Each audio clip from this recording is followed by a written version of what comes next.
देव्यै नमः। ब्रह्मलीन श्री स्वामी ओंकारानंदाय नमः।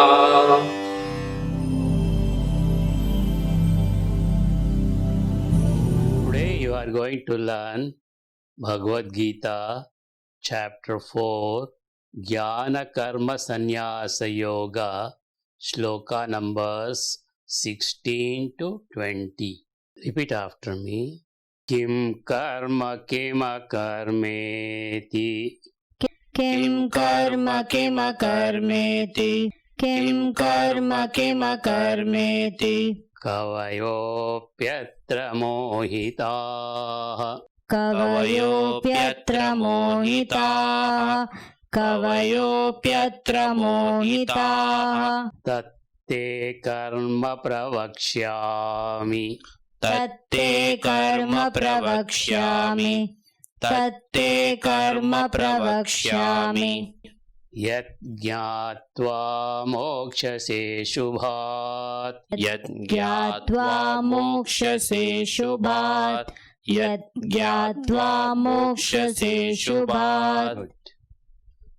Let us chant together.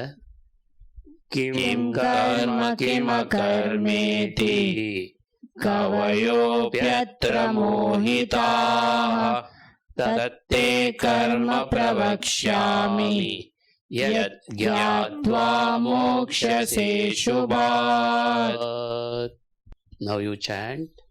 किं कर्म कर्मेति कवयोऽप्यत्र मोहिताः तत्ते कर्म प्रवक्ष्यामि यत् ज्ञात्वा मोक्षसे शुभात् Listen to me.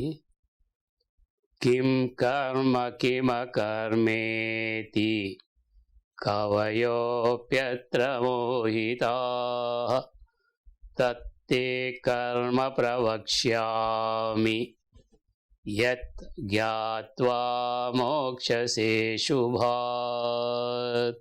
Repeat after me. कर्मणो ह्यपि बोद्धव्यम् कर्मणोऽपि बोद्धव्यम् बोद्धव्यं च विकर्मणः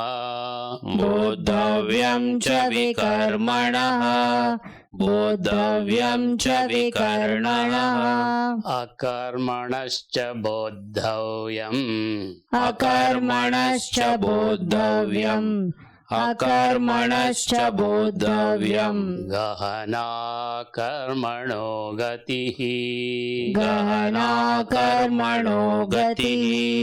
गहना कर्मणो गतिः Let us chant together. कर्मणोऽपि बोद्धव्यं च विकर्मणः अकर्मणश्च बोद्धव्यम् गहना कर्मणो गतिः. Now you chant. कर्मणोऽपि बोद्धव्यं च विकर्मणः अकर्मणश्च बोद्धव्यम् गहना कर्मणो गतिः. Listen to me. कर्मणो ह्यपि बोद्धव्यं च विकर्मणः अकर्मणश्च बोद्धव्यं गहना कर्मणो गतिः. Now shloka number 18. Repeat after me. कर्मण्यकर्मयः पश्येत्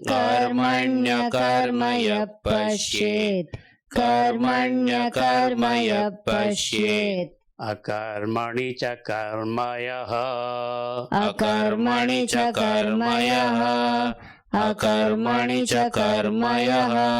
सबुद्धिमान् मनुष्येषु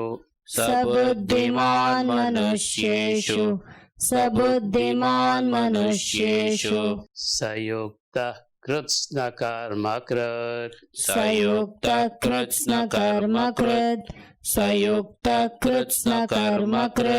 Let us chant together. कर्मण्यकर्म यः पश्येत् अकर्मणि च कर्म यः स बुद्धिमान् मनुष्येषु स युक्तः कृत्स्नकर्मकृत्. Now you chant. कर्मण्यकर्म यः पश्येत् अकर्मणि च कर्म यः स बुद्धिमान् मनुष्येषु स युक्तः कृत्स्नकर्मकृत्. Listen to me. Karmanya karmaya pashyet akarmani cha karmaya sabuddhiman manusyeshu sayukta kritsna karmakrit. Let us learn sloka number 19. Repeat after me.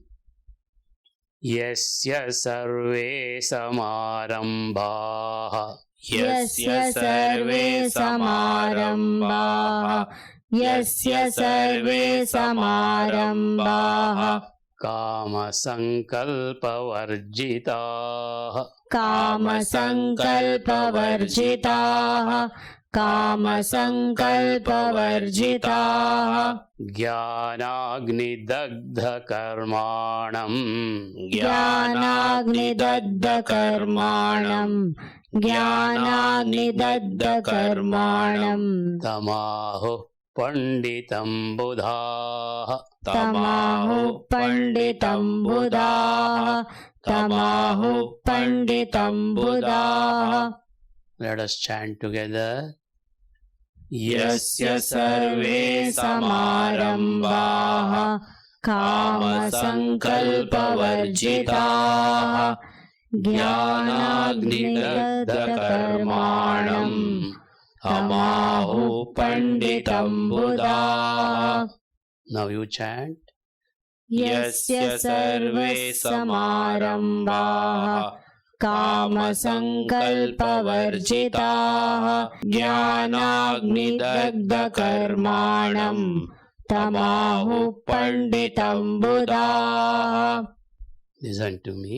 Yasya sarve samarambhaः कामसङ्कल्पवर्जिताः ज्ञानाग्निदग्धकर्माणम् तमाहुः पण्डितं बुधाः. Repeat after me. त्यक्त्वा कर्मफलासङ्गम् त्यक्त्वा कर्मफलासङ्गम् त्यक्त्वा कर्मफलासङ्गम् नित्यतृप्तो निराश्रयः नित्यतृप्तो निराश्रयः नित्यतृप्तो निराश्रयः कर्मण्यभिप्रवृत्तोऽपि कर्मण्यभिप्रवृत्तोऽपि कर्मण्यभिप्रवृत्तोऽपि नैव किञ्चित् करोति सः नैव किञ्चित् करोति सः नैव किञ्चित् करोति सः. Let us chant together. त्यक्त्वा कर्मफलासङ्गम् नित्यतृप्तो निराश्रयः कर्मण्यभिप्रवृत्तोऽपि नैव किञ्चित् करोति सः. Now you chant. त्यक्त्वा कर्मफलासङ्गम् नित्यतृप्तो निराश्रयः कर्मण्यभिप्रवृत्तोऽपि नैव किञ्चित् करोति सः. Listen to me. त्यक्त्वा कर्मफलासङ्गम् नित्यतृप्तो निराश्रयः कर्मण्यभिप्रवृत्तोऽपि नैव किञ्चित् करोति सः. Pay attention to all the 5 shlokas. किं कर्म किमकर्मेति कवयोऽप्यत्र मोहिताः तत्ते कर्म प्रवक्ष्यामि यत् ज्ञात्वा मोक्षसे शुभात्. कर्मणो ह्यपि बोद्धव्यं च विकर्मणः अकर्मणश्च बोद्धव्यं गहना कर्मणो गतिः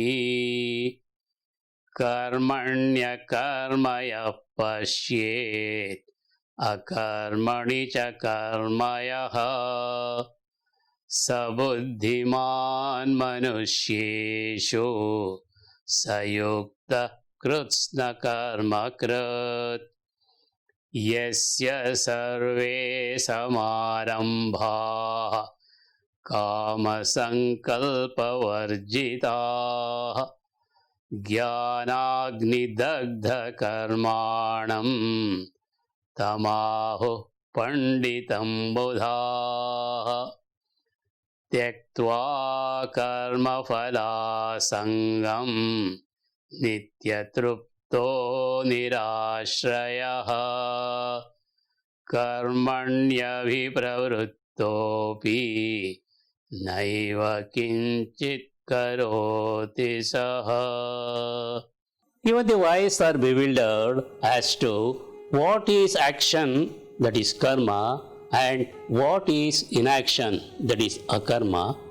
I declare to you what action is, knowing which you will be free from sin. The path of karma is obscure, and it is necessary to understand what is vikarma, that is forbidden action, and it is also necessary to understand what is akarma, that is inaction. He who sees inaction in action and action in inaction is wise among men.